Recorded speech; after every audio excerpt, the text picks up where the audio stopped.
Welcome to Mysterious Goings On. We're going to get right to the show after these messages.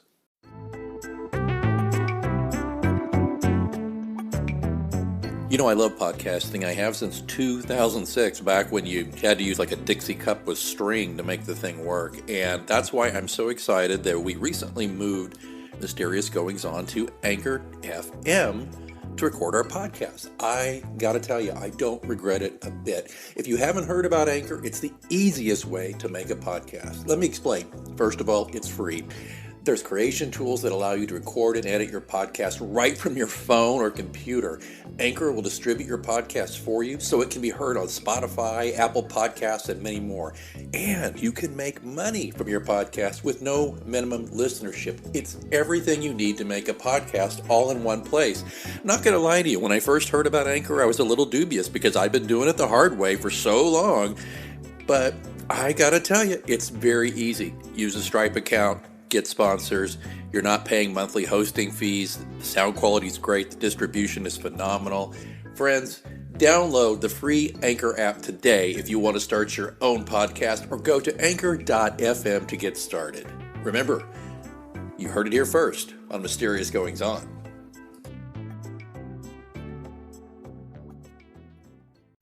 It's such a treat to interview top-selling authors here on Mysterious Goings On. What's even better is when they come back. Burt Weissbourd is a novelist, screenwriter, and producer of feature films. He graduated cum laude from Yale University with honors in psychology. After he graduated, he wrote, directed, and produced educational films for Gilbert Altschul Productions. He began a finance program at the Northwestern University Graduate School of Business, but left to start his own film production company in Los Angeles. He managed that company from 1977 until 1986, producing films including Ghost Story, starring Fred Astaire, Melvin Douglas, John Houseman, Douglas Fairbanks Jr., and Patricia Neal, and Raggedy Man, starring Sissy Spacek and Sam Shepard. He's the author of 4 novels, with his 5th novel, Danger in Plain Sight, that released in September 2020. The Corey Logan trilogy just released in October 2020.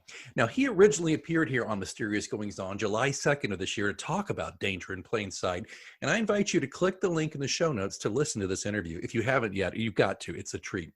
Today, let's reconnect with this master of the character-driven thriller to discuss his Corey Logan trilogy, and also ask him for his advice for aspiring writers, as well as his takes on creativity amidst the pandemic. Burt Weissbourd, welcome back to Mysterious Goings On. It's a pleasure to be back, and it's great to talk to you again. Well, when I said it was a treat, I sincerely meant that. It's interesting, in our last interview, you mentioned how you met the great Ross McDonald, and you were very young, about 26, and you were going to work with him, and he invited you to lunch, and I'm sure you were a little nervous, and he just put you at ease. And I got to say, you know what? You've put this person at ease with our interview so far. I really, really have enjoyed speaking with you last time, and I'm so looking forward to today. Well, that's great, and that's all true about Ross McDonald. Well, we'll get into him a little bit more today. I wanted to get with you on a few things today, but first things first, I wanted to let everybody know, especially if you're listening in real time, so to speak, we're recording this the first week of December, plenty of time for holiday shopping out there, folks. And if you've got a thriller lover on your list, Burt Weissbourd should be one of the top places you check first. We've got a trilogy. It's the Corey Logan thriller trilogy of Inside Passage, Teaser, and Minos. And these are substantial, fast-moving, wonderful, character-driven thrillers that will delight all of you. And I highly recommend it. So we're going to talk a little about that. Burt, we had you on the show in July, as I mentioned, for Danger in Plain Sight, which has done extremely well. I heard that maybe it was what they call, what's that word, bestseller? No, it's an Amazon bestseller, on a day that we gave them a discount. But it's a great thing to have happen. A lot of people download it. Yeah, exactly. Well, you know, a bestseller, there's the New York Times and then there's Amazon. Most people, I think definitely though are looking to Amazon. And I think it's great that you're a top seller. I was very excited. I should say top seller. That's a little better, a little more accurate, but it's still really great. So that book has done really well and I'm glad. And let me ask you though, that book was really good in a lot of ways, but one of the things that was exciting about it and interesting was that it was a female protagonist. And Corey Logan is also the female protagonist in this trilogy, correct? Correct.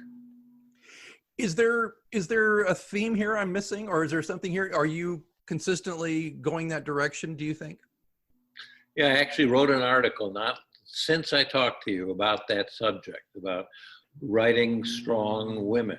And what I feel like, and this was not like a conscious decision, this is not like my goal was to, but I got interested in women who were functioning below their capacities. You know, strong, able women who are shut down in some ways, who are not realizing their potential. And Callie is certainly one of those in Danger in Plain Sight, but Corey even more so. The first book in the trilogy, Inside Passage, she's coming out of prison and all she wants is get her son back, and she just wants to check out and not really deal with all the things that have been gone so wrong for her. And in order to get her son back, she has to have what's called an adjudication. It's an evaluation by a therapist, and the person he goes to doesn't believe when she says she was framed. It just goes very badly. And in any event, very soon, I'm probably telling you more than I should be telling, but to make this point, very soon she's in real danger. She goes to him for help. He doesn't have time to see her. She runs away in her boat up the Inside Passage. He goes after her. He finds her. He does take a different point of view. He realized he's made a mistake. He couldn't be more different than her, and it becomes a love story between them. And a lot of what I'm interested in is that how becoming more self-aware, which is what he is able to do with her, enables her to realize her capacities.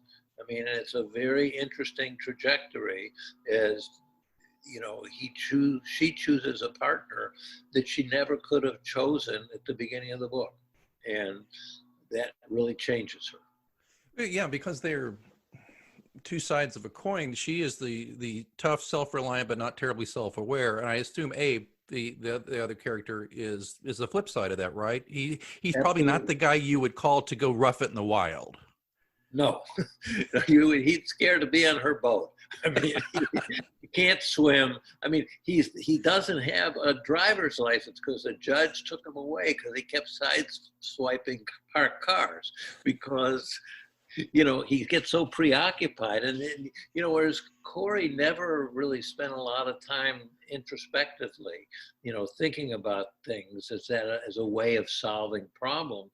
Abe lives in his mind. He is a master of sorting out psychological issues, and he helps her to understand how that could be helpful. Yeah, yeah. And so that's all just an Inside Passage, which is the first of the three. And it's kind of tricky to talk about the book plots too much because, as you say, you know, you don't want to go too deep. You don't want to give too much away. But it's evident, of course, that they both must survive the first book and continue their adventures. Are the stories integral, or are they in? You know what I'm saying? Do you need to read the entire trilogy to get? I mean, you do to get the full flavor of all the characters, but do you need it to kind of get the whole thematic arc, or are they individual books you could start anywhere? They're individual books, but they're better to be read in sequence. In the second book, they're married, and that makes a big difference in their relationship. And in every book, they're able to become a more powerful team. And that's part of the fun, is how they become more and more able and take unimaginable risks by the third book to do things that they never could have done separately at the beginning. You know, it's interesting when I was looking through the books, the first book seems very much, I got a strong, just reading blurbs, okay? Let's just go there. Like if I'm just a reader picking the book off the shelf, there seemed to be quite an adventure thriller vibe going on there. Even a little touch of politics, because you got an antagonist who's a political candidate, correct? And then you get into teaser, and you're basically, it's on the streets of Seattle with runaways and kids, kind of forgotten kids and those kinds of things going on. And then you get into Minos. Oh my gosh, I I picked that one up, and it talks about a character, using I'm sorry, I'll make sure I get this right, using a ceremonial dagger of some sort to carve something into the floor and do this. And I thought for a second, wait a minute, did Burt slip like a fantasy book into this thing or what? No, the third book is, well, really Abe's book more than Corey's, but both of them are very involved. And the woman you're talking about is Sarah, who has a terrible secret that she doesn't even know she's not aware of. And she's created this Greek mythology to explain it. And nobody believes her. Nobody will listen to her except Abe. And Abe actually enters that world. And it's a very psychological book. And through that, she's able to help solve the mystery of the people who Corey is working with who are dying. And so this is a pretty tough book, but I think it's very moving. You have a really nice write-up from the Seattle Times, and a quote from there: "The world's best mystery writers, Raymond Chandler, Dashiell Hammett, create a sense of place where their characters live and breathe and stab people." Weissbourd's Corey Logan trilogy is in that tradition, living through stories that would give any of us the chills. We're talking about the Northwest and Seattle, correct? Correct, all of them. So it's like we discussed last time, Seattle is actually a character in these stories. No, that's right. In fact, if I could digress for a moment. Please. I'm doing a series of interviews. I mean, they wanted to interview me, the person at the Seattle Times who wrote the quote that you just read, as a Seattle writer. And as we talked about it, it became more and more clear that we were very interested in seeing if we could talk to people to talk to us about how Seattle is changing by COVID, by all the other things that are going on politically, by all the things that have happened in Seattle, which has been a very, chaotic time in Seattle. And all the restaurants are closed. So we're talking to Dave Miller, who's the chairman of the architecture department. We're interviewing Nancy Guppy, who is a prominent TV host, and she was on for 15 years on Almost Live, which is the Seattle version of Saturday Night Live.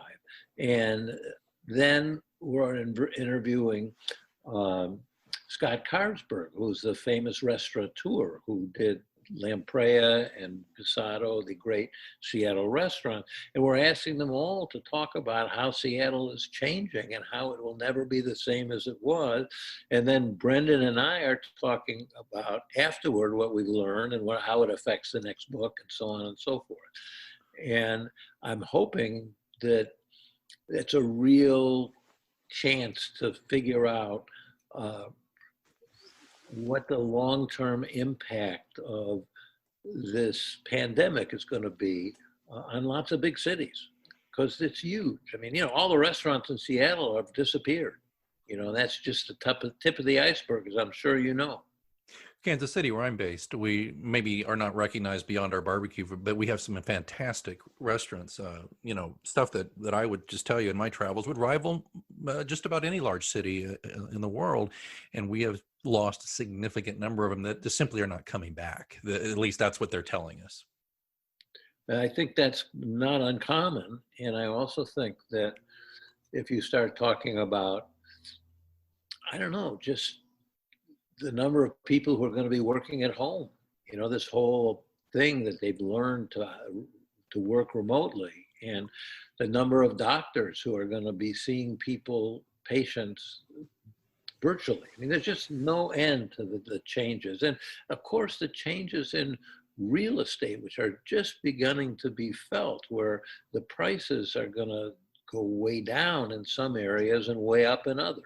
And all of that is unknown territory. So we're going to try and articulate some of it. I would not want to be in commercial real estate right now. That's for sure. That's for sure.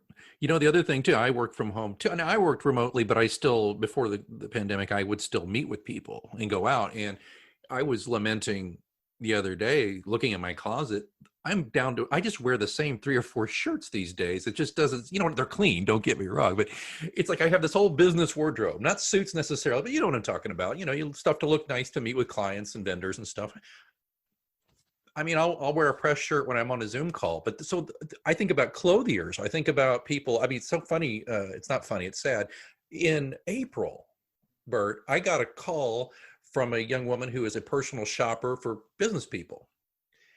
And I remember telling her, I got a bad feeling about this for you. You might want to look into something else. And she just kind of, go ahead. You're absolutely right. I mean, I wear clothes that I used to wear for fishing. I mean, sweatpants and T-shirts. And, I have a whole bunch of suits that I used to wear for business and for, meetings. And I just don't wear them anymore. Not to belabor that end of it, but it's funny that it's just the things that you go to, and you talk about restaurants and you talk about clothing, but I think the thing that's fraying a lot too, since we're down this alley for a bit, Burt, it's also fraying, I think, is that excuse me, I think it's very easy to slide into a casualness that can creep into your work life and even your relationships with people who you're kind of, if you're smart, you've got a bubble and you keep with that bubble, but the people within that bubble soon start to look almost, maybe not like 3 days like guests, but 3 months in, they start to stink a little like fish too, I think. So I think there's a lot of things that are changing, and I just wanted to bring those things up that are, I guess maybe those are the things on my mind.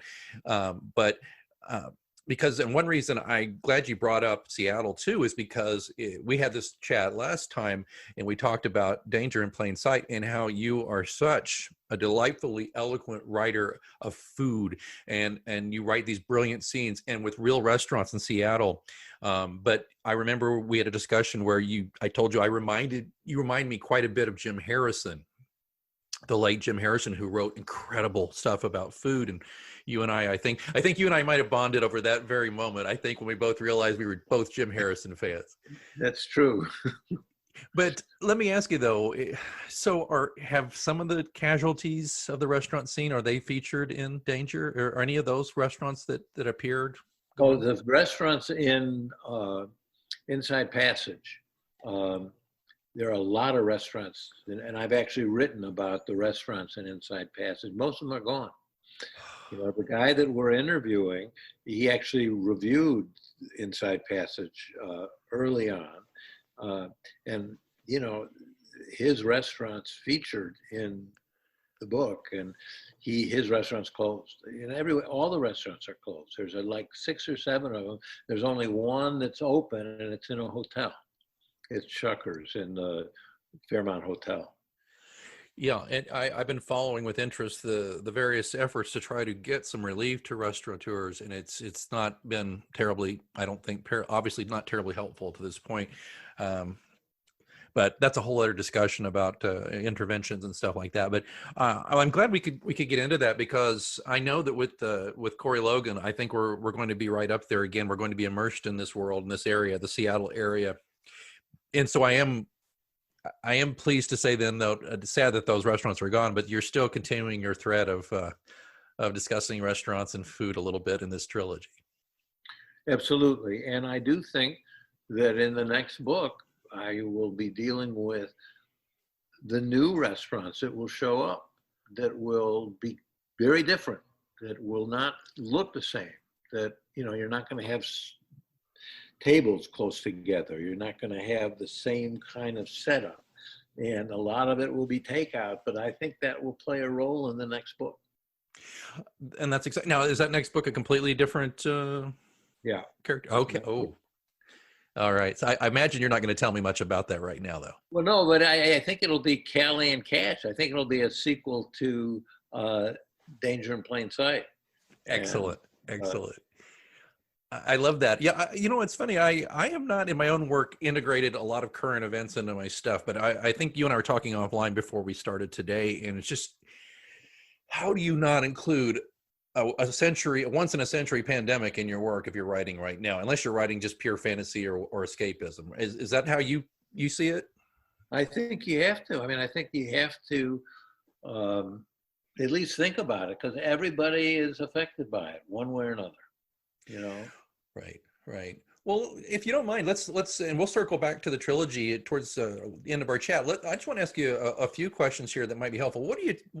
What's your take on aspiring writers right now? There's two camps I keep seeing right now, and I remember at the beginning of this where it's like, look, we're going to be locked down, we're going to have a lot of time, you know. Now I've been writing for forever, but I have found it difficult to write. But a lot of aspiring writers I've heard from friends or people on Twitter, people on social media, whatever, they're saying things like, finally, my opportunity, I'm going to write that first novel. And I think some have succeeded. I don't know if anybody sold anything, but the point is they wrote the book. But then there's others like myself who've been around a little bit. I found it extraordinarily difficult to focus. Any thoughts on that, on both of those schools of thought? Well, I'm in an odd situation because I am in the middle of trying to finish a new book, but I've had to put it aside because I'm publishing all of these books. I'm publishing 5 books over, you know, Danger in Plain Sight came out September 8th, the Corey Logan trilogy, October 20th, and I have yet another book in Velvet, which is a Yellowstone Park setting that will come out in February, because we will do so much selling in Yellowstone, which was closed this last year. So it'll be open, we hope, by the summer.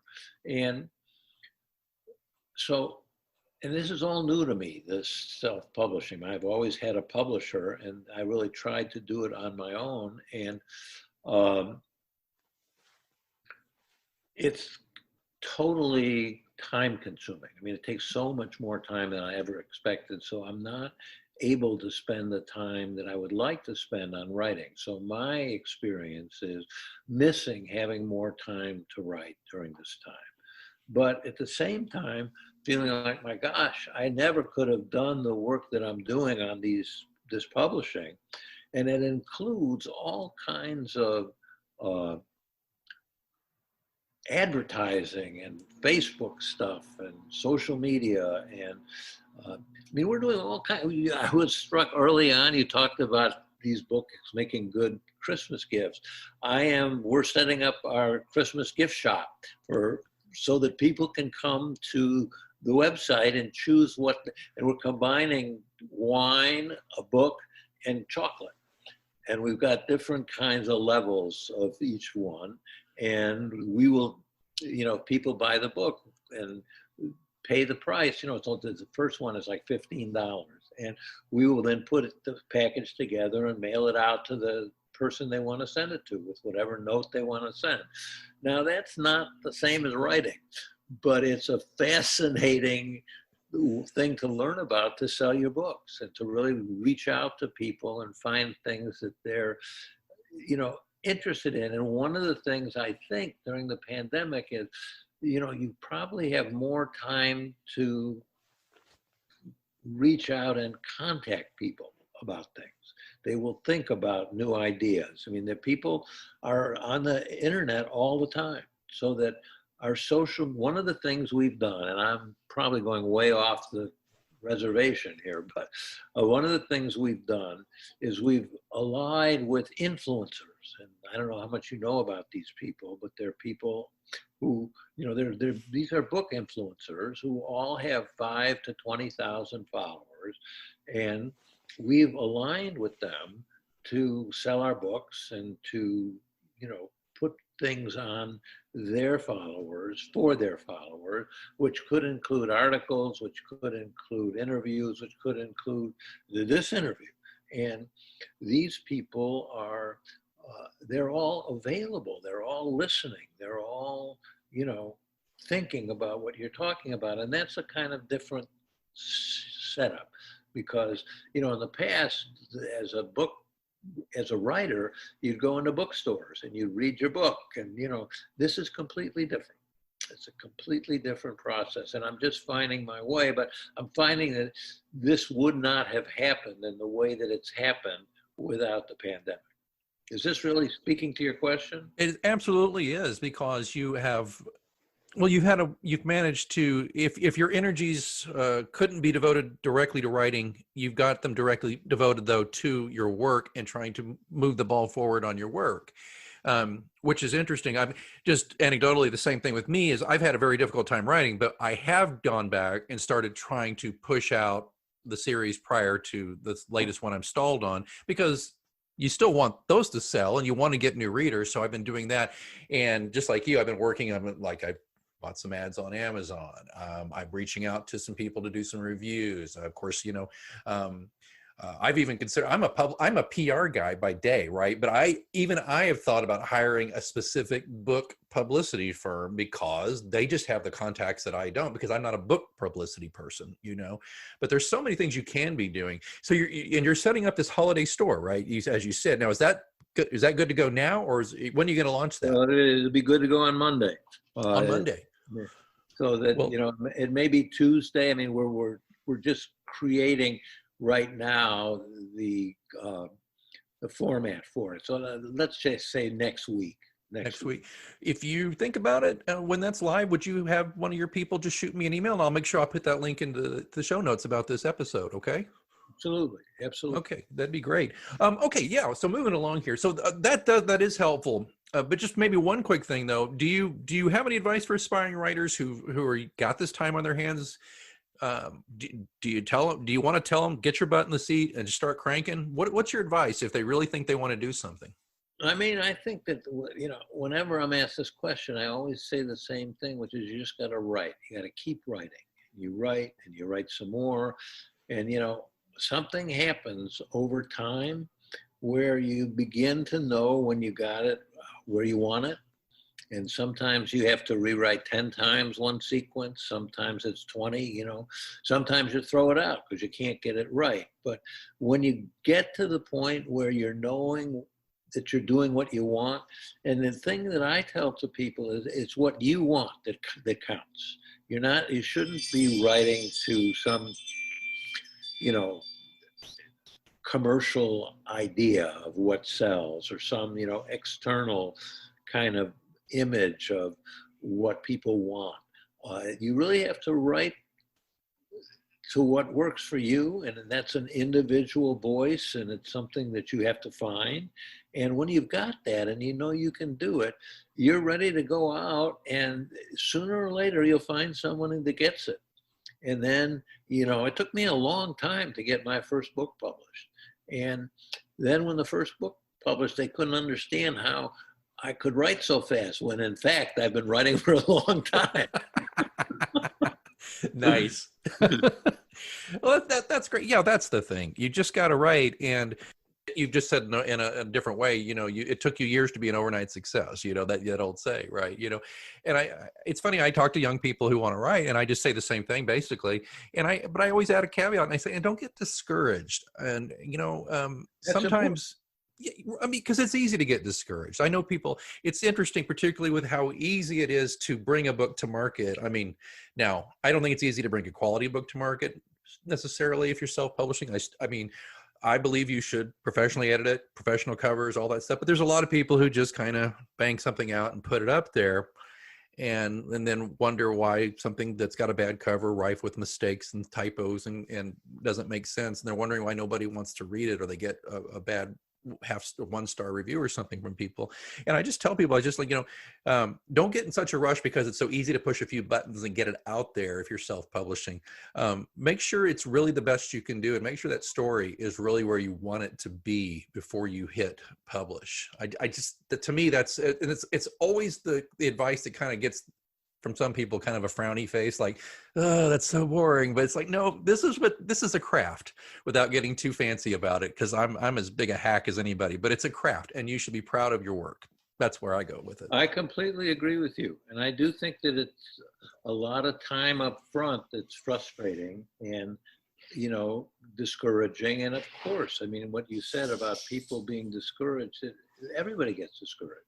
You don't get the response you want. You don't get the, but if you get to the point where you're writing what you want to be writing about, all you need is one person to get it and want to promote it, and suddenly you're on your way. And then it takes a life of its own, and you got to keep on going for it until you get there. It totally does. Well, I appreciate that, and that's evident in your body of work you've done here. And just reaching back to your prior career, just quickly, where we talked about this in the last interview, folks. So really, if you want to go more in depth on these bits and pieces that I'm kind of touching on with Burt, please go listen to the first interview from July. You're going to love it.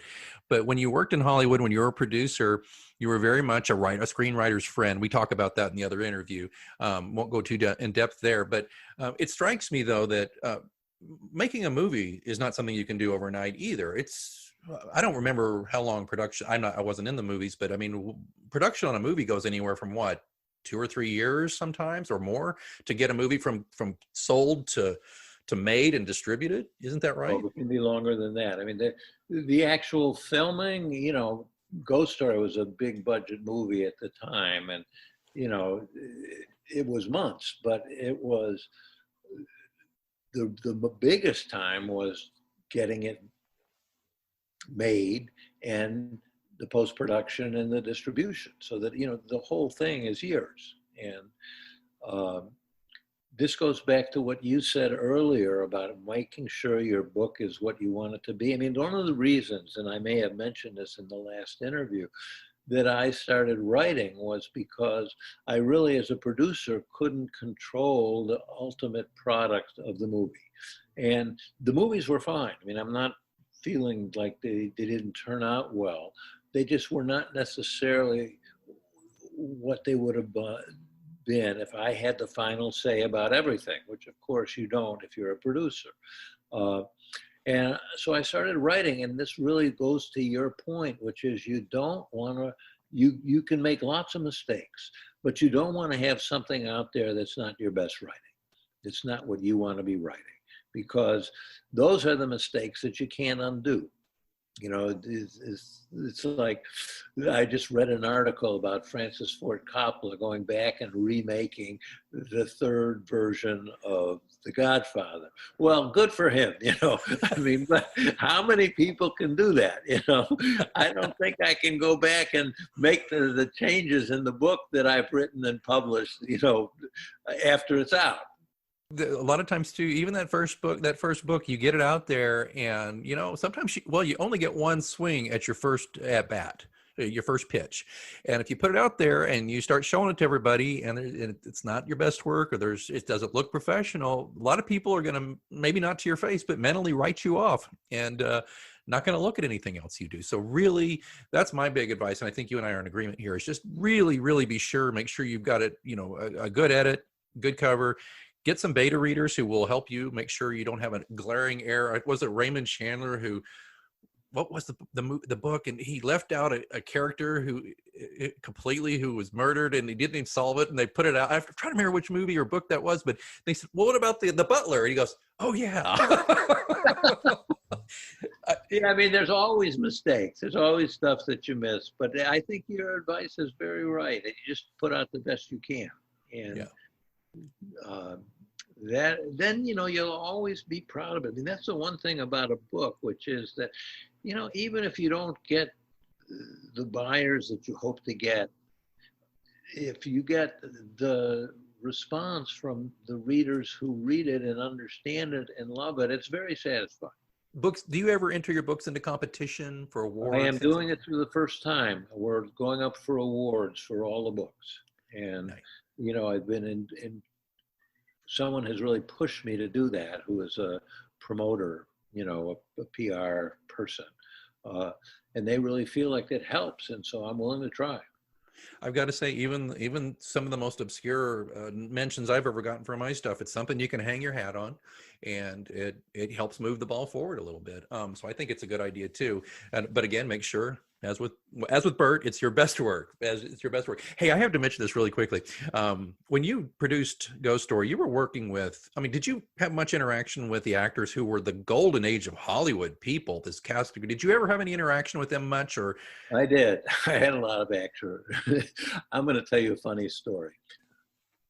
Fred Astaire called me one night and wanted me to come up to his room. It was late, and I came up to his room in the hotel, and this was in upstate New York. And he was dancing around the room. He says, "I'm freezing cold." He said, "You got to get Burt marriages. I got to go home. It's too cold."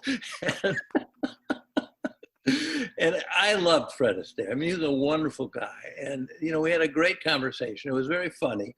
And, by the end of the conversation, he was still with us. And so it was well spent. But that is the kind of stuff you do when you're a movie producer. It sounds like you were doing more tap dancing than he was. I think so. But we, on the more serious side, we had dinners with all of them. And it was amazing because it was like from another time. They're all very articulate, and they tell stories, and they're, very gracious. And it was really a pleasure. You just sort of sit back with your mouth open and listen, and these were great stories. I, believe it or not, had dinner with Patricia Neal. Oh. It was probably about eight or 10 years before she passed on. Of course, she famously had a stroke, and I worked for the Heart and Stroke Association, and she came to a fundraiser, and we picked her up in a limousine at the airport. It was me and a couple other people, and we were in there. We got her in there, and she was just lovely. And then she just focused right on my face and started asking me all kinds of questions about who I was, where do I come from, what do I do? And I got to be honest with you, I felt at first a little startled, and then I felt very warm, because she was trying to connect with me and ask me all these questions and just get to know who I was. And I was kind of just really enjoying this. And I mean, it was for a good 5 or 6 minutes where she was just asking me about me. And then after that, she moved to the next person in the car, and then the next person, and did the same thing for all of us. And I mean, I don't know how she was on set, no idea. But in that experience, and then at dinner, she could not have been more gracious to everyone. Just an elegant grand dame. She's perfect. I mean, I think it's perfect. She's exactly the way you described. I mean, and I had that same, not identical experience, but she was a pleasure to be with. I had a young son that was born soon after we were making Ghost Story. And she came, my wife brought my son up. And I'll never forget Patricia Neal and John Houseman and Fred Astaire. They were all sort of passing him around like he was like, a little baby, and it was so memorable. I still think about it. It was great. That evening that I was introducing my young son to these great old actors, and he was being passed around and played lovingly by, elderly stars. We took him back to our room. We discovered he had chickenpox, and to our horror, we found that, we knew that caused shingles, and that's really very bad for people who are on film and so on and so forth. So we were panicking. I had to spend hours and hours with every expert on these diseases and so on and so forth to make sure that our guys were not, and Patricia Neal, were not going to get exposed. And as it happened, they were not. But I think that was more luck than anything we did. That's a scary moment, and that's a good example of what producers do. I mean, it's like that's crisis management. Absolutely. Oh my gosh. Can you imagine if it had gone like wildfire through the entire cast of the film? Oh, it could have. I mean, nobody had any idea. This was a totally innocent mistake, but my God, did we feel bad. You could be infamous at this point if that had happened. I know. So that's why I'm reluctant to tell the story. I'm glad you did. I remember I had her book, and my father's favorite movie is In Harm's Way, and which is a sentimental favorite of mine too. But she was, of course, John Wayne's love interest in that, and so she autographed it for me to give to him. And then she looked at me and she said, "So do you have a favorite film of mine?" And I blushed, and I looked at her, and I looked her right in the eye. I summoned all my courage, and I said, "HUD." And I said HUD, she just, her face just lit up. And then she looked at me like you little, like in a way like, oh, you're a little devil, aren't you? I mean, she didn't say it, but I just looked at her and I was blushing though. In HUD. I mean, she was just fantastic. And I'm glad I got to tell her that. I will treasure that memory the rest of my life. That's great. Are there some psychological benefits to writing during COVID? I mean, have you found some returns? Let's not even talking about just the business of trying to sell books, but have you found a good mental and emotional return from working during the COVID? Yes. I mean, I think that it would have been much harder for me if I wasn't so busy on things I cared about. I mean, that's the thing about you writing books, is you really care. Even whether you're working on the business side of it, it's not like you necessarily enjoy the business work, but you care deeply what the outcome is going to be. So you really feel like it's good use of your time to write about things for the books. I've written a lot of articles about various publications that have asked questions about the books, and like your question about strong women. There's an article that you can see on my website about that. And I just find that this is a very good time to sort of dig in and take the time without distraction, which you don't always have when you're going in to see the theater, or you're going out for dinner, or you're going this, that, or the other thing. And you just keep at it. And that's been very rewarding for me. I want to ask you one quick question. This is another just non sequitur. What Ross McDonald would you recommend to people getting started who haven't read any? Well, I think the best book is The Chill. And I got The Instant Enemy. That's the one I worked with, because The Chill had already been optioned by somebody. And of course, The Chill was never made. The Chill was an extraordinary book. It's very complicated, but very surprising. And it's Ross McDonald at his best. And if you read The Chill, you'll want to read every single book. Yeah, that's absolutely right. I confess I haven't read that one in going on 30 years now, but I'm going to pick it back up. Lately I've been on a Thin Man jag. The movies, actually. I've read the books, but I have I'm a sucker for Myrna Loy. Is it odd that my first crush was Myrna Loy? I'm in my 50s. Totally in love with her. In fact, I mean, I can just remember the first time I was probably just 10 or 11 watching.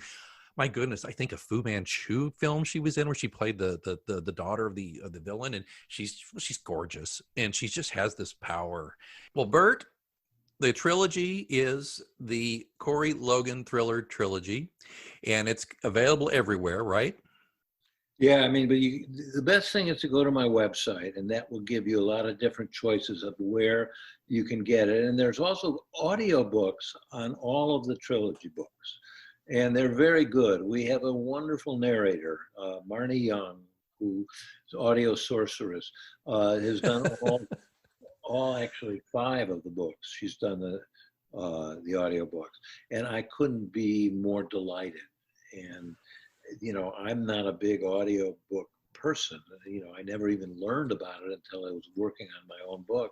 And when you get somebody who really understands the books and they add, a certain character to it, it really adds value. She's really improved some of the experience for people who love to listen rather than read. So, well, you find your readers where they are, right? That's right. But anyhow, you go to the website, which is Burt Weissbourd, BurtWeissbourd.com, www.burtweissbourd.com. And there is a page on where you can order each of the books and, the different choices which are available. Well, there'll be links in the show notes to that. And also I'll eagerly anticipate your holiday shop link coming up, right? We're going to get that in there. And don't forget, folks, to go back and listen to our first interview with Burt. This is great. These are like bookends now, Burt. This is great. Thank you so much. Well, you're so welcome. Thank you. It's really been an honor and just a thrill to talk to you. And of course, the door is always open here at Mysterious Goings On for you. Okay, that's good to know. Maybe we'll come back for In Velvet, which is the Yellowstone book. Well, you know what? If you don't at this point, I'll be hurt. Okay. It's a date.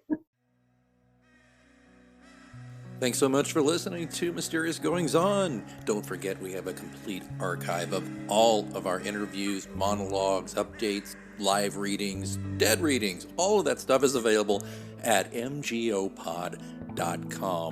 And of course, don't forget to subscribe to us so you never miss an episode. We're on Apple Podcasts, Spotify, all the usual suspects. Please join us there. Again, don't forget, mgopod.com also has links where to find me on social media and how to get in touch in case you want to be a guest here on the show. Well, I think it's time that I move on for this week, but until next time, keep reading.